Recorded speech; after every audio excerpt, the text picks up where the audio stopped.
So what's up, people, and welcome to another Battle Angel Alita video. Today I'm going to go a little bit off the usual path of talking about recent stories and such. And I want to make a video based upon a suggestion that a gentleman named CEO Fishing made on one of my previous videos. So thank you very much, CEO Fishing.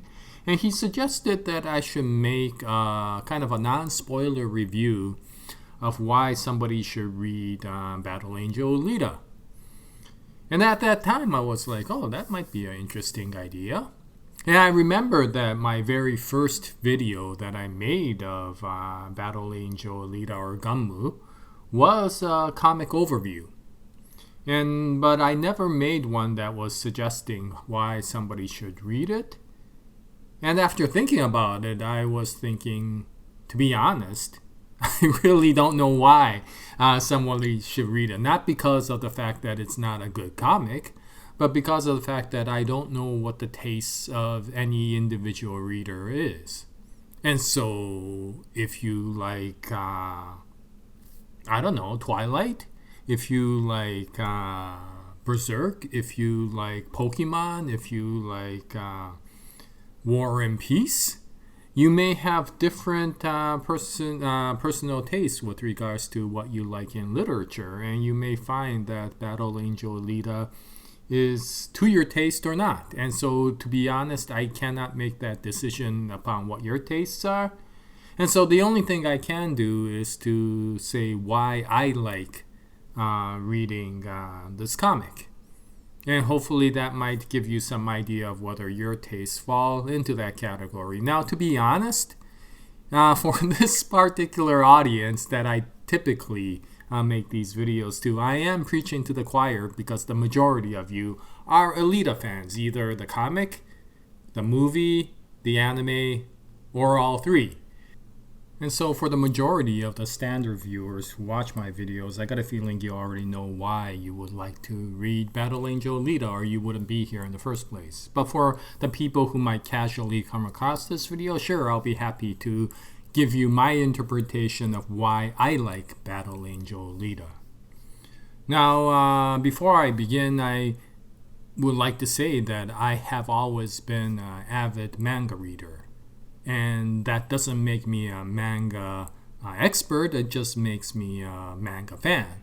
But I have read a lot of manga over the course of my life. You know, everything from when I was a kid and I started reading the original Tetsuwan Natomu series or the Astro Boy series, right? And most of the Tezuka Osamu comics back then, whether it was Jungle Taite, which was Kimba, the White Lion, over here, or Wonder 3, which I don't think had a version over here, you know, and Vampire, and all the others that Tezuka Osamu wrote. And then, of course, you went into all the others like Kyojin no Hoshi, or Otoko Ippiki Gaki Daisho, or Iga no Kagemaru, you know, Kamui-den, Kamui Gaiden, Kozure Okami, Muyo no Suke, even Candy, right? And so, yeah, I just grew up in the area of manga, so this was natural for me to go into it. But then the question is why do I cherish Battle Angel Alita so much, even compared to all the other mangas that I've read in the past? And to start with that, I guess you first have to go back to the era where this manga came out. So that was back in the early 90s, and of course around that time I remember when I first started reading, or when I bought the first book, first volume of Battle Angel Alita.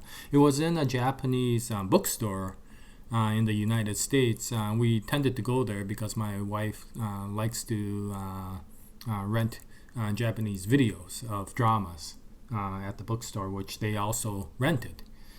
And so, you know, typically I would go there and then read whatever mangas were available, what they would say in Japanese, tachiyomi, which you can't do these days because they wrapped the comics all in vinyl wrapping these days because it prevents people like me from reading them all the time. Anyway, so yeah, I came across this this comic. And I was like, oh, this is interesting. It was kind of in a separate area. It was in what you might call the seinen comics or the mature comics, not to be confused with the adult comics, right? These were comics that were much more mature themed, things to be read by people who were, 30 years old or higher. And Battle Angel Alita just happened to be there. And just like in the deluxe volumes that you see these days, this was a relatively large comic compared to the typical Japanese smaller comics that you saw.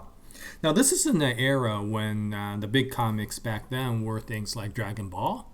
And by that time, it was in the Dragon Ball Z sort of era.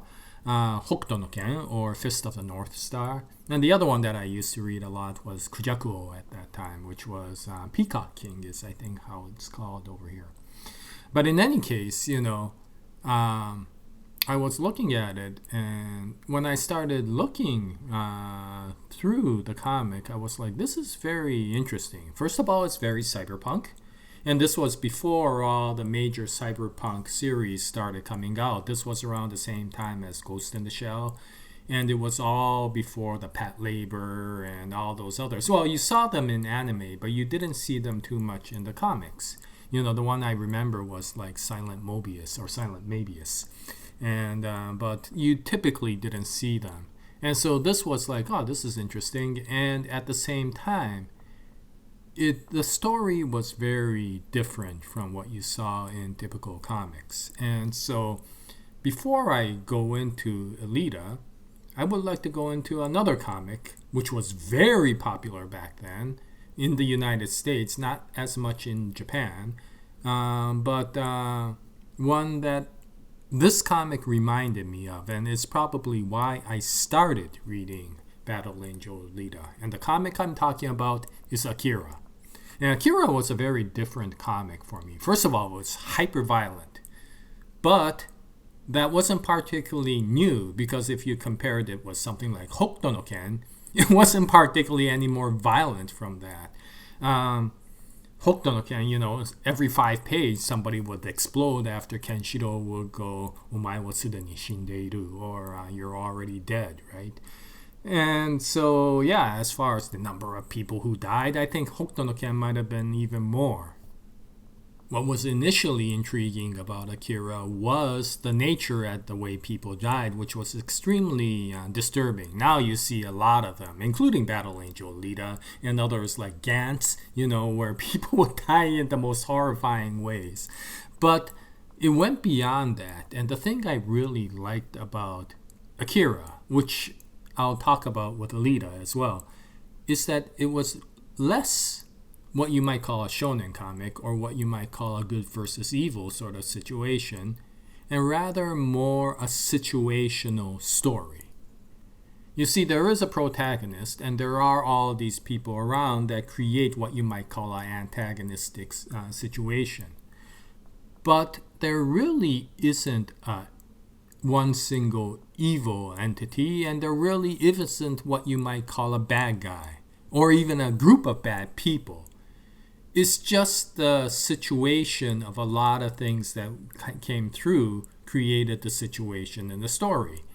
Sure, there was the conspiracies and the government cover-ups and all of that, but there wasn't what you might call the evil, right? I mean, let's do a simple one. Let's take any video game, right?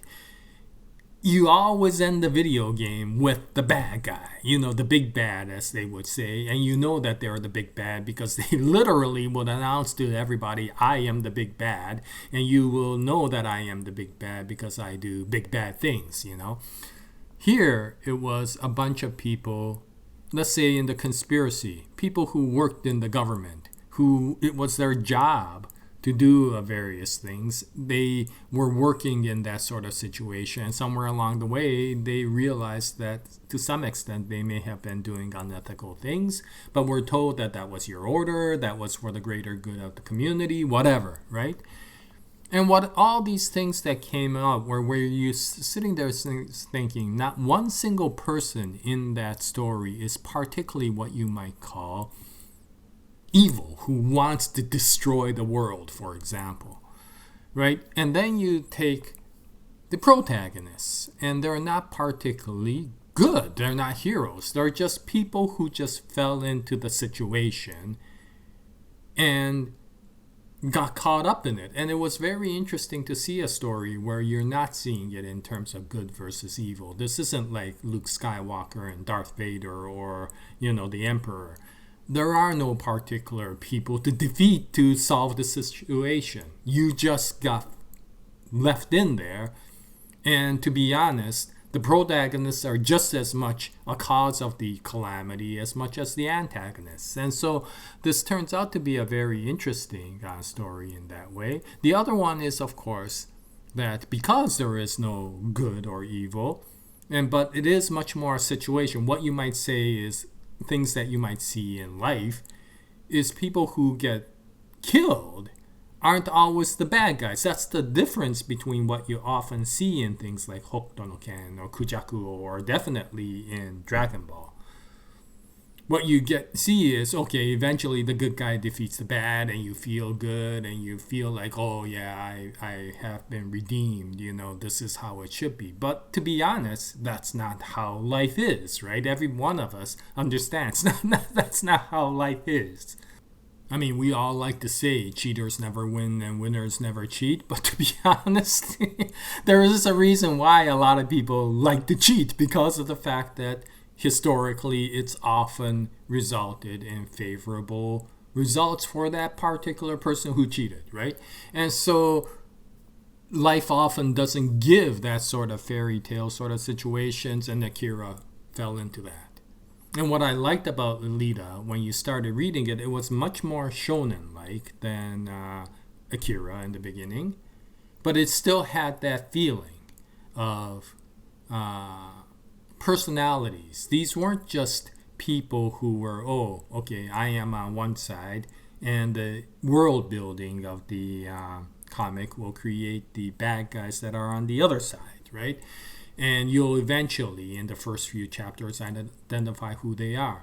In the beginning of the comic, you do get that, because there are identifiable, what you might call bad guys, right? In this here, if you haven't read the movie, watched the movie, if you haven't read the watched the anime, or if you haven't read the first few chapters of the comic, I will spoil this, but I figure you are here because you've already done one of those three. And of course, the bad guy, one of them identifiable, is Grushka, right? Or Makaku in the comic. But what's interesting is, even with Makaku, is somewhere along the way you realize he has a reason for being that way. And by doing that, you understand. You may not accept the fact that he is doing what he's doing, but you start understanding why he is doing what he's doing. And that starts giving you an understanding that this may not be difference. You don't always get the good feeling that you have defeated somebody who was particularly evil. It gave a much more mature, a much more complex sort of picture from that. And that started intriguing me from there. And then, of course, we went to the Hugo arc. And again, I'm going to go only for the things that you've seen in the movie, you've seen in the first few chapters of the comic or the anime. And if you haven't seen any of that, maybe, again, turn it off, because this may spoil a little bit. But yeah, there is some tragedy that goes on. And once again, you're not really sure how to identify the bad guy in the case of the comic. It's definitely much more that way in the comic than it is in the movie or the anime, where there is a little bit more identification of who the bad guy is. In the comic, it's much more situational. Similar to Akira, there are people who are siding that create the calamity, and you could somewhat identify them as bad guys until you realize that these calamities are happening all over the place. And sometimes the protagonist herself will create that calamity, or at least contribute to it. And it was very interesting to see it from that perspective. And again, people who would actually die weren't always the people who you would feel comfortable with dying in a good versus evil sort of situation.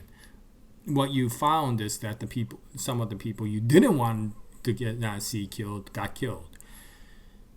And then we went on to Motorball. And Motorball, I got a little bit turned off in the beginning because it was so different from the rest of the series. So I would warn people that when you get to volume 3, which is where Motorball started out, you will be hit with a different sort of story. So I would say for those people who are suddenly shocked by that, to brace yourself and to keep on reading, because it is a good story. It's amazingly good in the action, and it's one of those things that you don't appreciate until later because you don't realize how much character development there is in the story. So it takes a while for you to appreciate Motorball. It's one of those things that once you finish reading the entire first series, original series, you go back to Motorball and you realize just how good Motorball was. But back then, I was a little bit turned off like that, but I kept on reading just because the action was so good. And then we hit the Japan arc. And for me, that just blew me away. And I'm not going to spoil anything here because I know there are people who have only watched the movie.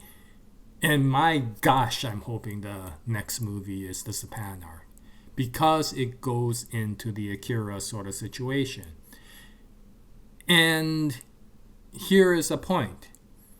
If you've watched Alita Battle Angel, the movie, assuming that it was a shonen sort of situation similar to Dragon Ball Z, similar to Star Wars, similar to Batman, even, okay, Batman can sometimes go in different directions, but you know what I'm talking about, where you have identifiable protagonists, you have identifiable antagonists. Almost every Marvel movie is that way. If you think Battle Angel Alita is a Marvel sort of offshoot, you're going to be in for a major surprise, because it's not. It's much more closer to Akira, where these are situational people, and the people create the incidents that happen. And my gosh, why the Japan arc is so incredible is because of the fact that first, the people who read this and appreciate it is because of the fact that we understand, again, coming back, life is not a fairy tale.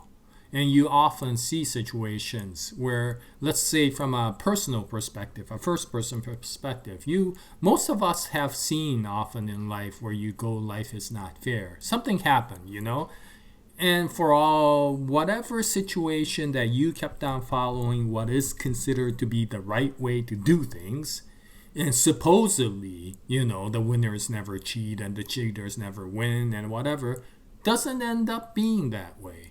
And I'll take a few life lessons that you see. You see somebody, even from not your perspective, but you see somebody who has worked all their life really hard, to be dedicated to what they do. And they finally saved up enough to retire and have that dream getaway. And the moment they do, they get into an accident, right? And they pass away. You see young people who pass away at ages that you're like, life is not fair. It doesn't matter what at that age to pass away, life is not fair, right? Why would that be the case? And for, of course, parents of that child, that will be in spades. And you see those types of situations happen all the time. And yet you also see the flip side, where despite all the problems that come out, if you keep on persevering, yes, good things come out. And you see that in situations where you're like, wow, this person is down in the dumps, is this person ever going to survive? And then the next time you see that person, you're like, what happened?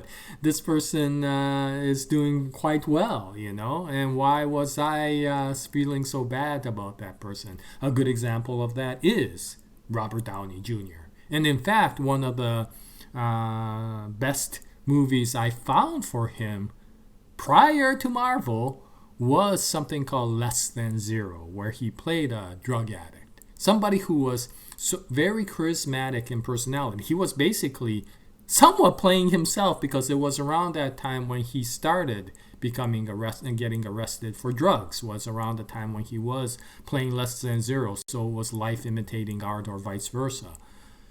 But you're like, how can somebody who has this much foundation for success destroy themselves with drugs? And it was a very interesting story that way.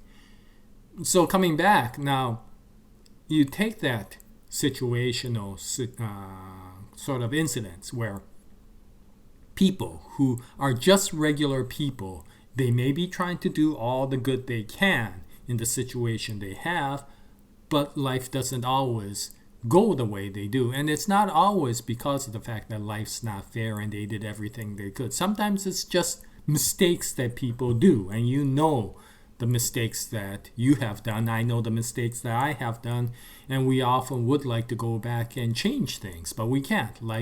Time doesn't give us the ability to go back, right?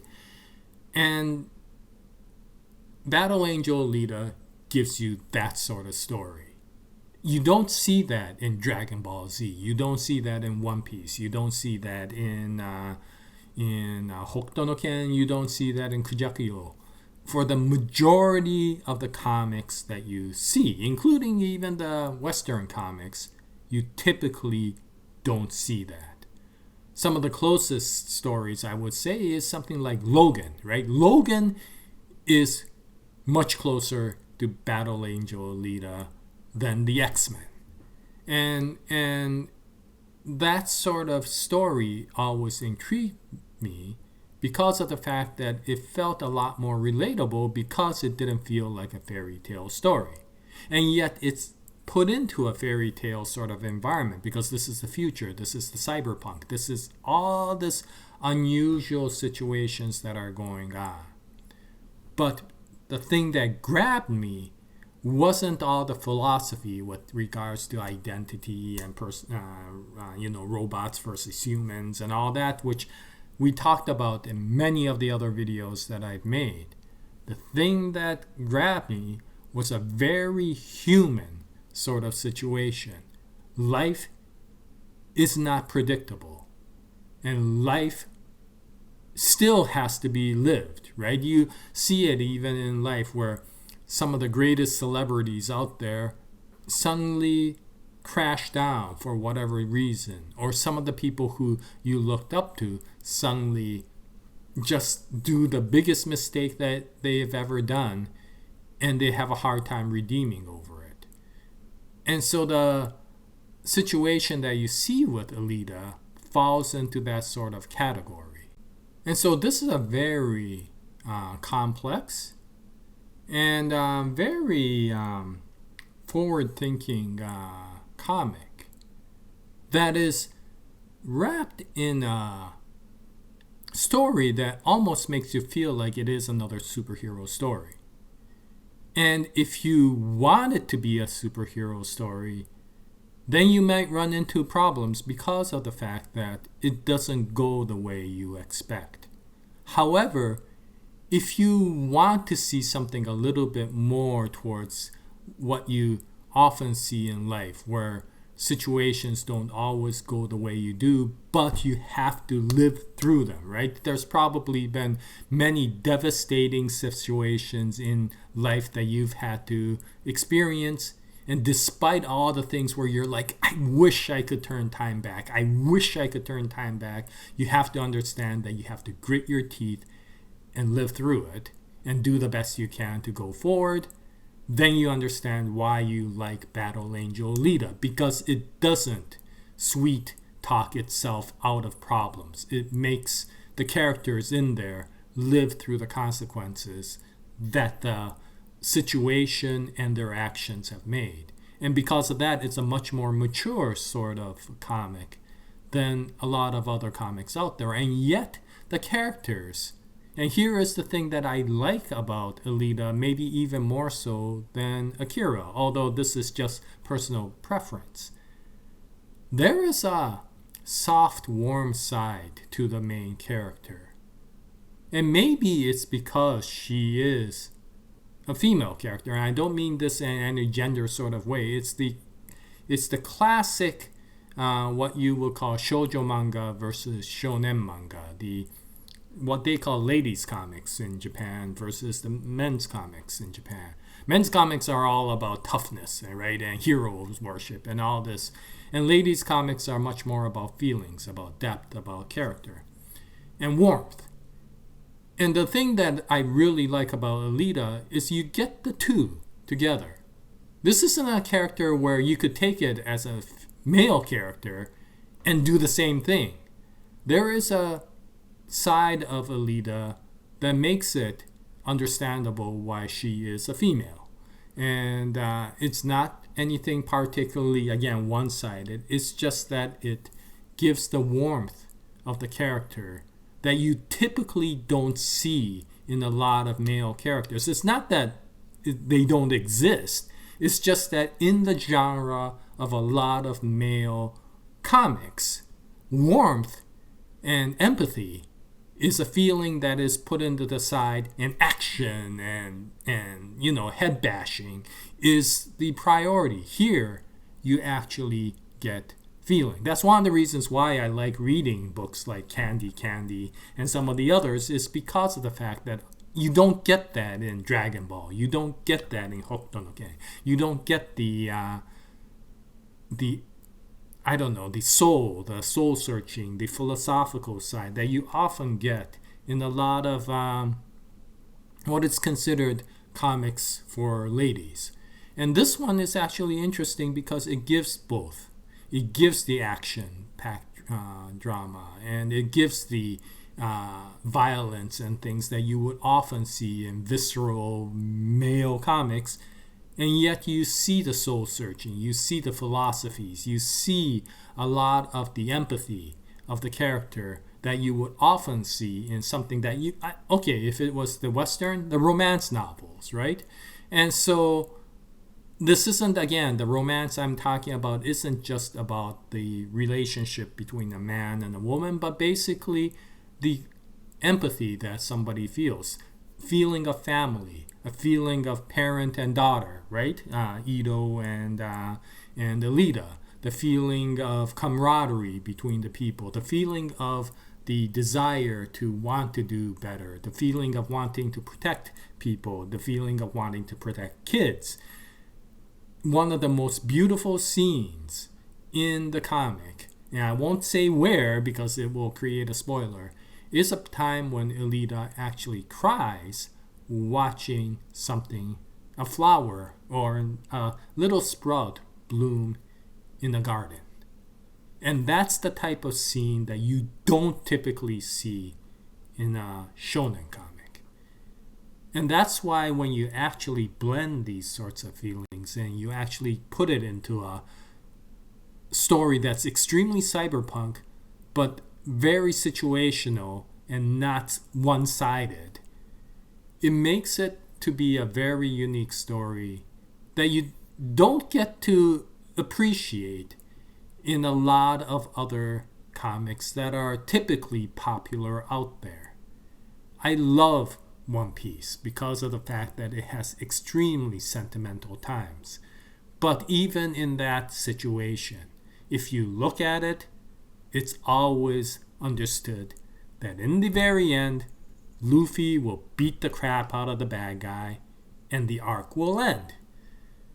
Here, you have no idea what's going to happen. A lot of times, what you expected to happen won't, and it will frustrate you to death. But at the same time, it'll make you feel like, this comic is not fair.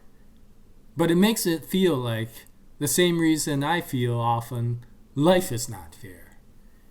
And that makes you appreciate the story very much. It makes you appreciate the fact that it makes it real. It doesn't feed you sugary, sweet stuff just for the sake of making you feel good and escape. But at the same time, it makes you appreciate the protagonist so very much because of her courage to be able to walk the path with such determination, despite the fact that the path is so riddled with potholes. And I guess that's why I like reading Battle Angel Alita. And that's why I hope that the next sequel will actually give that side of Battle Angel Alita. And my biggest fear is that a lot of people will think, well, I'm sorry, not Battle Angel Alita, Alita Battle Angel. A lot of people will think that this is a hero story. This is like Star Wars. This is like Marvel. And if they do, and if Alita Battle Angel follows faithfully the book, they will be in for a rude awakening, and a lot of people may not enjoy that sort of movie. It's much closer to Logan. It's much more closer to Sicario, for example. It's much more closer to John Wick, for example, than the types of stories that are told. But there is this feeling of softness, of warmth, and that, I think, was really, really well portrayed in the movie. And it is one of the things that I really like about the comic. So, that's about all I can say about the comic. There are more things that I appreciated after it came along, like the huge philosophical questions about identity and all this. But I won't go into that because of the fact that to get to that, you almost have to appreciate the beginning parts of the comic. This is a human person's, one single person's journey. This isn't about heroism. This isn't about great, good actions. This is about a person trying to live their life to the very fullest, despite all the crap that is often thrown at them. And if that's the type of story that you find of value, then you will find Battle Angel Alita to be uniquely capable of telling such a story. Okay, that's about it. Sorry for the rambling, but yeah, that's what I like. And I just wanted to make a video with regards to that. I don't know if that's what you like. Again, I don't know what other people like about specific stories, but I just wanted to give you a reason why I keep on reading Battle Angel Alita. And if you like that sort of story, yeah, take a look at it if you haven't started reading the comic already. Anyway, I'll continue to make more Alita videos in the future. I might make one on Sunday with regards to part 2 of the Necro Soldier stuff. And when I do, I hope you join me at that time. And one last thing. Again, thank you for a lot of the people who constantly watch these videos and who comment, because I've learned so much through the journeys that I had with you over the past few months talking about the comic. And so I hope you continue to contribute. And yeah, let's continue to see where her story goes. Anyway, until the next video, thank you very much, and Jaya, nice day, everyone.